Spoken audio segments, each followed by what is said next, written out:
Communication change किए। और आपको मैं बताता हूँ कि वो टनल का टेंडर चौथी बार आपने निकाला, जिसका 12,000 करोड़ एस्टिमेट कॉस्ट थी, वो मेघा इंजीनियरिंग ने 5,000 करोड़ में लिया है। हमने 5,000 करोड़ बचाए। और आज ही नीति आयोग के मीटिंग में लद्दाख लेह के गवर्नर जो थे, उन्होंने बताया प्रधानमंत्री जी को कि इतना फास्ट काम हो रहा है, हम उम्मीदें नहीं कर सकते। अभी मेरा कल्पना है कि वो मनाली से एक टनल बनी, अटल टनल, तो रोहतांग पास पर जाते हैं तो 3.5 घंटे लगे, और वहां से नीचे उतर के मैं टनल से आया तो 9 मिनट में आया। अब रोहतांग पास वो जो टनल है, अटल टनल से मैं 4 टनल बना रहा हूँ, और वहां से लद्दाख लेह को पूरे हिमालय में, और फिर जोजिला है, जोजिला से झेड़मोर है, और झेड़मोर से श्रीनगर है। तो ये इतना अच्छा प्रदेश है, और वो टनल में 5,000 करोड़ बच गए। तो आज to save money is to earn money, to cost of construction को कम करना, और without compromise with quality of construction. और मटेरियल के भी करो। ये स्टील और सीमेंट वालों ने मोनोपोली की, बहुत गालियां खाई है मेरी इन्होंने, क्योंकि कार्टेल कर लेते हैं। तो मैंने अभी ग्लास फाइबर स्टील लाया है, तुम भी यूज करो। ग्लास फाइबर स्टील जो है वो सस्ता है क्योंकि लाइट है। 1 टन स्टील का जो वजन है, उसके ग्लास फाइबर स्टील का वजन 350-400 किलो है, और उसकी स्ट्रेंथ इससे ज्यादा है। तो आप धीरे धीरे अल्टरनेटिव मटेरियल रखो तो सब मटेरियल सप्लाई वाले जमीन पर रहेंगे, नहीं तो मोनोपोली हो जाएगी, तो बढ़ाते जाएंगे तो आपको प्रॉब्लम आएगा। तो सीमेंट का भी अल्टरनेटिव ढूंढो, वो भी मैंने ढूंढे हैं। और इसलिए मैं आपको कहता हूं, मैं अभी वो मलेशियन इंजीनियर को पूछ रहा था कि ये जो बीम और पियर होता है, इसमें स्टील अगर नहीं डाला, इसमें कंक्रीट में अगर स्टील फाइबर डाला और उसके साथ उसका कास्टिंग किया तो क्या होगा?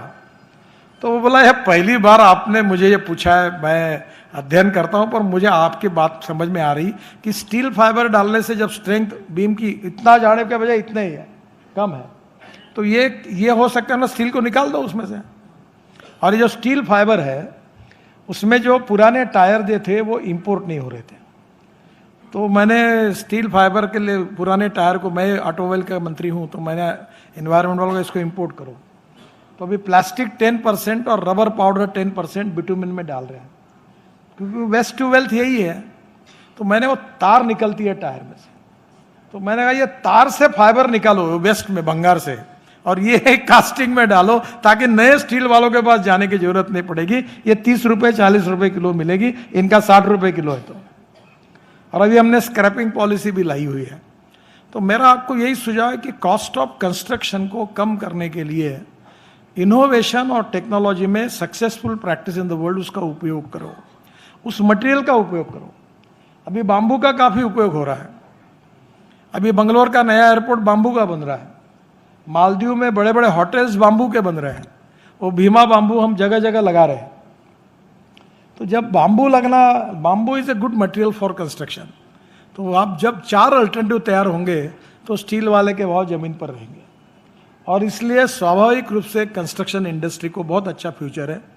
और मैं आपको कहूँगा कि मैं 2 लाख करोड़ के लॉजिस्टिक पार्क बना रहा हूँ, उसमें 36 पार्क मंजूर हुए, 5-7 पर काम भी शुरू हुआ है। ये ड्राई पोर्ट बना रहे हैं हम सिंधी में, फिर जालना में, और अभी तो मुंबई बड़े बड़े हाईवे पर हम लॉजिस्टिक पार्क बना रहे हैं। अभी हम बस पोर्ट बनाने का काम कर रहे हैं। तो ये जो एयरपोर्ट बने, वैसे बस पोर्ट है, मेरे को अभी जो लिस्ट मिली है 100 बस पोर्ट की है। तो एक एक बस पोर्ट बड़े हैं, वो भी बीओटी में निकालने का हमारा विचार है। और सबसे इंपॉर्टेंट चीज़ है कि मैं रोपवे, केबल कार और फेनेकुलर रेलवे बना रहा हूँ। 165 प्रपोजल अभी मैं मंजूर करने वाला हूँ। ये आपकी सिविल इंजीनियरिंग से रिलेटेड है। कल शिवराज सिंह चौहान मेरे पास थे, तो मेरे मन का एक ड्रीम प्रोजेक्ट है, मैं भोपाल में जब हवाई जहाज से ऊपर उतरता हूँ तो वो 7 लेक है। तो मैंने उनको कहा कि मैं डबल डेकर बस हवा में चलने वाले आपको देता हूँ, और वो एयरपोर्ट से ऊपर से हवा से एक एक लेक के ऊपर से चलेगी और पूरा भोपाल घूमेगी, और 200 लोग एक समय हवा में चलेंगे। तो कल मैंने उनको उसका प्रेजेंटेशन बताया। अब टेक्नोलॉजी बहुत बदल चुकी है, और भारतीय लोग कम नहीं है। अब बड़े बड़े प्रमाण पर पब्लिक ट्रांसपोर्ट ऑन इलेक्ट्रिसिटी बहुत है। अभी हमारे यहाँ मेट्रो 350 करोड़ रुपए लगे, मैंने मेट्रो तैयार करने का प्लान किया है, 2 करोड़ रुपए पर किलोमीटर। कोई विश्वास ही नहीं रखता। अभी हम नागपुर, अभी 18-19 तारीख को रेलवे मंत्री आ रहे हैं और हम उसका काम शुरू करने वाले हैं कि नागपुर से अमरावती, नागपुर से चंद्रपुर, नागपुर से गोंदिया और नागपुर से जबलपुर, नागपुर से गोंदिया, नागपुर से छिंदवाड़ा, नागपुर से बैतूल और नागपुर से रामटेक और नागपुर से वर्षा, पूरी ब्रॉडगेज है। अब उसमें आप आइए, मैंने ये मॉडल तय किया है कि उसमें 2 करोड़ केवल खर्चा है और 8 डब्बे की गाड़ी होगी, रोलिंग स्टॉक टेक्नोलॉजी, 140 प्रति घंटा स्पीड से जाएगी। यानी नागपुर से अमरावती 1 घंटा 25 मिनट में, सब स्टेशन पे 2-2 मिनट रुकेगी। वो डीसी मोटर्स है उसमें, वो गाड़ी भी देख के आया मैं, और एयर कंडीशन है, हवाई जहाज जैसी व्यवस्था है और एसटी के बराबर टिकट रखना है और उसमें बिजनेस क्लास एयरपोर्ट विमान में जैसा होता वैसा है, पूरा डिजाइन फाइनल हुआ है और गाड़ी 140 किलोमीटर प्रति घंटा के स्पीड से जाएगी। अब मैं बोल रहा हूँ कि रेलवे को कहा तो मुझे मंत्री जी बोले कि मैं रेलवे देता हूँ। मतलब तुम क्यों खर्चा करते हो? जैसे प्रकाश ट्रैवल, प्रसन्ना ट्रैवल, अशोक ट्रैवल, तो मैंने सबको का 36 करोड़ 38 करोड़ की निगोशिएट करके 30 करोड़ पर लाई है और 2-3 करोड़ कम करेंगे। और वो एक जन एक खड़ी कर लो गाड़ी, उसमें एक डब्बा जो होगा, सब गाड़ी एयर कंडीशन है और उसमें मालगाड़ी का एक डब्बा, 2 सामने माल के लिए, फ्रूट वेजिटेबल और फार्मेसी के लिए।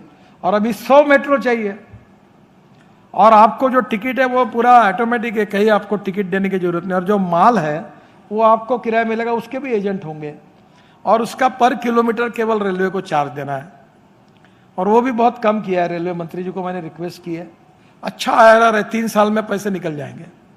तो अलग अलग प्रकार के अभी ये रोप वे, केबल कार, फेनाकुलर रेलवे, बहुत सी योजना है। अभी माहौर में हमारे यहाँ मराठे साहब थे, पीडब्ल्यूडी के सेक्रेटरी, बहुत अच्छे अधिकारी है।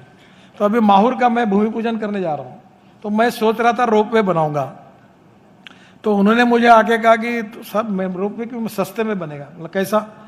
तो बोले 10 लोगों की लिफ्ट लगाओ, इस फिर थोड़ा पैदल जाके फिर दूसरी लगाओ तो मंदिर में जाओ, तो लिफ्ट से ही काम होगा, तो रोप वे क्यों करते हो? तो अभी उसका भूमि पूजन करने के लिए मैं जाने वाला हूँ। तो इतनी इनोवेटिव आइडियाज़ है अभी इंफ्रास्ट्रक्चर में। अभी टूरिज्म मिनिस्ट्री मेरे पास आए थे, मैंने उनको टूरिज्म में पब्लिक प्राइवेट इन्वेस्टमेंट का पॉलिसी बना के दी है और मेरे तो 50,000 करोड़ के कम से कम प्रोजेक्ट निकलेंगे। इतने इकोनॉमिकली वायबल है, इंटरनल रेट ऑफ रिटर्न अच्छा है। तो आने वाले समय में डाइवर्सिफिकेशन इन कंस्ट्रक्शन बहुत जरूरी है। आप अगर एक ही काम अनेक सालों तक करेंगे तो सैचुरेशन आने वाला है। बहुत खुशी है मुझे कि मुरली जी का आपने सत्कार किया, क्योंकि उनकी जनरेशन में उन्होंने बहुत अच्छा काम किया। अठौले जी को भी मैं शुभकामनाएं देता हूँ, वो वाइस प्रेसिडेंट बन गए। मेरा सत्कार क्यों किया? क्योंकि मैं सत्कार के कोई कार्यक्रम में जाता नहीं। अगर मुझे ये मालूम होता तो मैं नहीं बोल देता, क्योंकि मैं सत्कार के कार्यक्रम में नहीं जाता, किसी के गले में हार नहीं डालता। अभी तक मेरा बिल नहीं है 100 रुपये का। एक बार अटल बिहारी वाजपेयी और लता मंगेशकर के लिए मैंने हार खरीदी किया था और मैं अपना कटआउट नहीं लगाता, अपने पैसे से नहीं लगाता। मुझे बहुत लोग बोलते मेरा नाम कटआउट में फोटो नहीं है। अरे मतलब तेरा फोटो इसलिए नहीं कि तेरा फोटो लगा के कोई फायदा नहीं हो रहा इसलिए नहीं लगाता।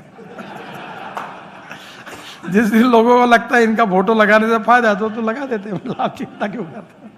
तो मुझे आपने सत्कार किया, मैं नागपुर का ही हूँ और इसलिए आपकी शुभकामनाएं और शुभेच्छाएं हैं।